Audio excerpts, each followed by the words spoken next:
जय श्री कृष्ण। संसार, क्रिया और पदार्थ ये सभी नाशवान होने के कारण इनका ज्यादा दिन का वैलिडिटी नहीं होता है, पर परमात्मा, भगवान, अल्लाह, खुदा, गॉड, इनका न अंत है न आदि है। सदैव रहने वाले परमात्मा के पीछे यदि इंसान लग जाए तो अपने जीवन को संवार सकता है, पर पीछे लगता किसका है? जो नाशवान है,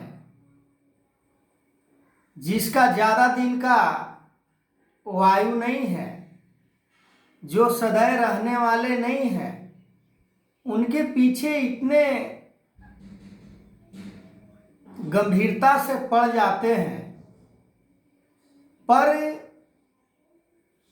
वो स्थिर क्षणभंगुर रहने वाले नहीं के कारण वो एक न एक दिन हाथ से निकल ही जाता है।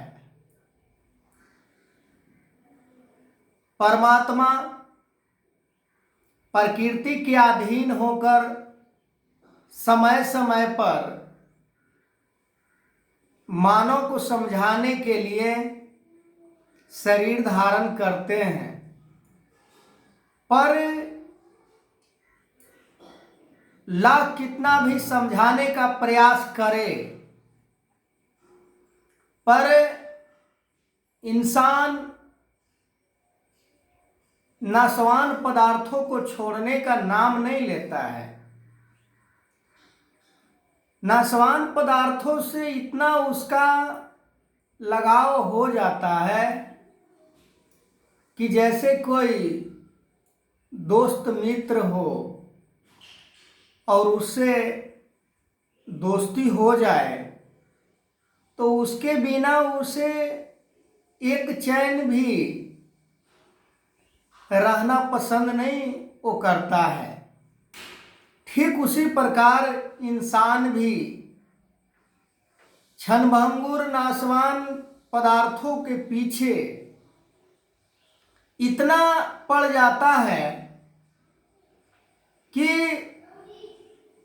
उसको त्यागना ही नहीं चाहता है, उसको छोड़ना ही नहीं चाहता है। भगवान कृष्ण ने अर्जुन को यही छुड़ाने का प्रयास कर रहे हैं, क्योंकि अर्जुन के मन के अंदर संसार के कुछ अंश मन के अंदर रह गया था। जैसे कि उनके मन के अंदर मोह कि मैं अपने ही परिवार को कैसे मैं वध करूं, तो ये तो बहुत बड़ा मोह के रूप में माना जा सकता है, पर आज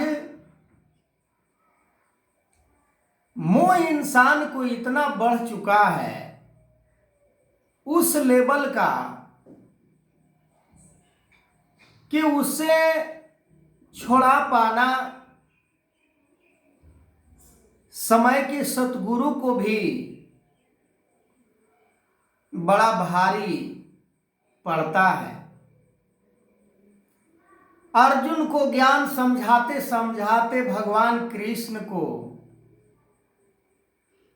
18 दिन बीत चुका था।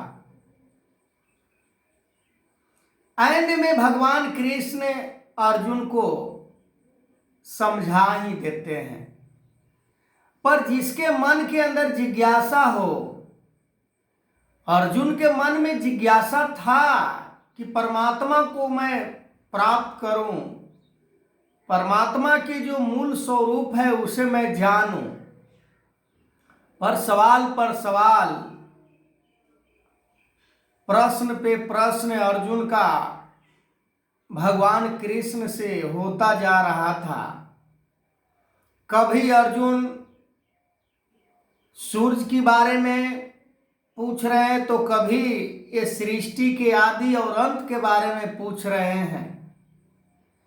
पर भगवान कृष्ण ने साफ शब्दों में अर्जुन को एक बात समझाई कि देखो अर्जुन, हमारा और तुम्हारा और इन सारे राजाओं को कई बार जन्म हो चुका है, पर हमें सब कुछ पता है। पर क्या इन लोगों को, तुम्हें क्या पता है कि मैं किस किस योनि में जन्म लिया था?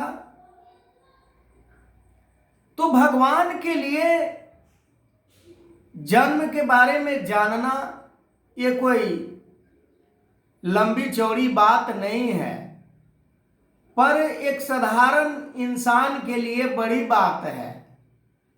आगे मैं इस वीडियो कंटिन्यू करूंगा, तब तक के लिए जय श्री कृष्ण।